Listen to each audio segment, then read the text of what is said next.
During the year of the further extension, my life was aimless.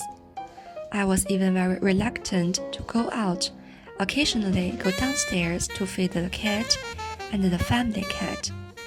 I was feeling that my life was single and boring every day. Then one day I found out that I could go to England and study illustration. I was very excited and scared to find out this news. I started to worry that I would not be able to integrate well into my new environment because I had been away from school for so long. I was also torn between continuing my studies and working. I was first introduced to the interesting profession of illustration by chance, when I gained a following and appreciation for my illustrations, and of course a lot of money. It brought a different light to my boring life of over a year. Illustration made me feel valued, and I was introduced to a completely different world. Illustration has taught me to paint my own world through any material in my hands, to express my emotions in different ways, and also to be able to record what I say at any time. This is why I especially want to continue studying this subject. I'm very passionate about illustration design, and I want to become a freelance illustrator. So I have a lot of expectations and concerns about this industry. My main concern in this industry is whether my work will be accepted by people, and I will struggle with whether I can have my own unique style in the industry. And I also hope that my work will be recognized and appreciated by the public. Sometimes, because I'm overly eager for the recognition, I will follow what the public thinks and paint in the style that is popular at the moment. So I don't think I have my own style at the moment. The collective and the size of the audience is also more of a concern to me. I like to get feedback and receive insights and comments on my work from the audience.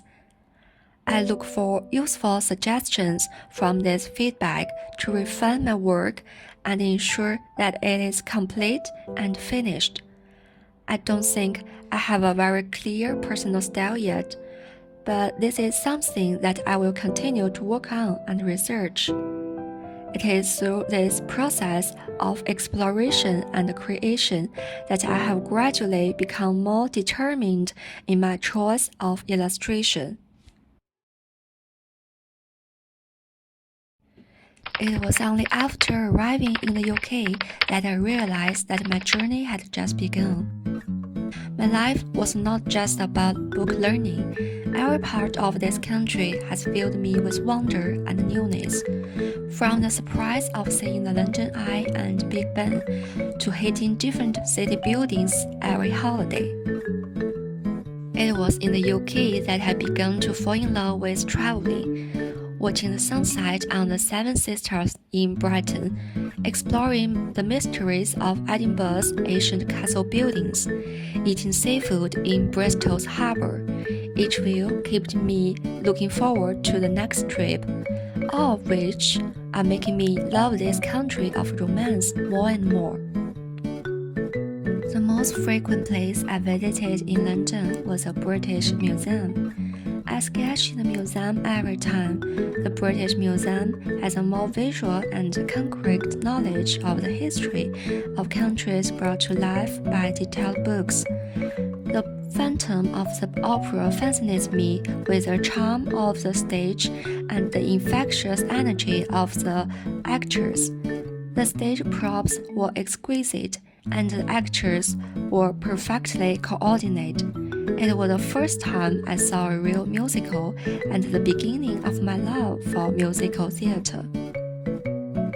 I gradually moved away from my domestic laziness to understand what I wanted and to be clear about what I liked and what I needed to learn. I became willing to learn, love, and enjoy every day. I used to just stay at home all the time, but now I go out every day to sketch and document my life. The biggest change has been in my work.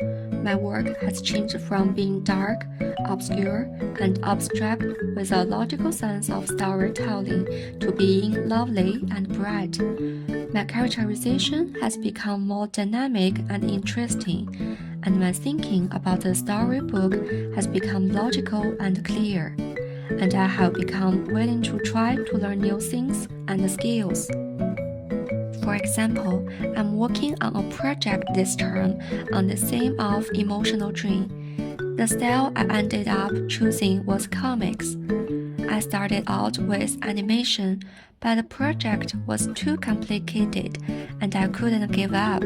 At the suggestion of Paul, I started looking at using comic expressions. When I was working on the comic expression, I struggled with how to clearly express the content and the chronology of the story I was telling in the comic. Paul once told me, "Your comics are a bit too text-driven. That's an area that could be improved." So I started to borrow and buy books to deepen my understanding of comics. In the process, I was surprised to find that I didn't give up on myself and fall into low self-esteem as easily as I used to when I failed. I learned to appreciate and acknowledge myself. I also learned to face up to my own shortcomings and recognize my own abilities. I started to like who I am now. I have had many kinds of fantasies about the future. Sometimes I want to be the best illustrator in the world. Sometimes I want to be a quiet teacher at school. I've even dreamed of being a top illustrator who works in association with various big brands around the world. But now I would like to have a career where I can tell my stories, other people's stories, in pictures for everyone to hear. Karl Lagerfeld once said, "I'm inspired by everything in the world.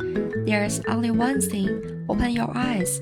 So instead of working in a permanent office, I would like to travel, to experience different cultures in different cities and countries, and to combine these things together to enrich my work and also create more commercial value.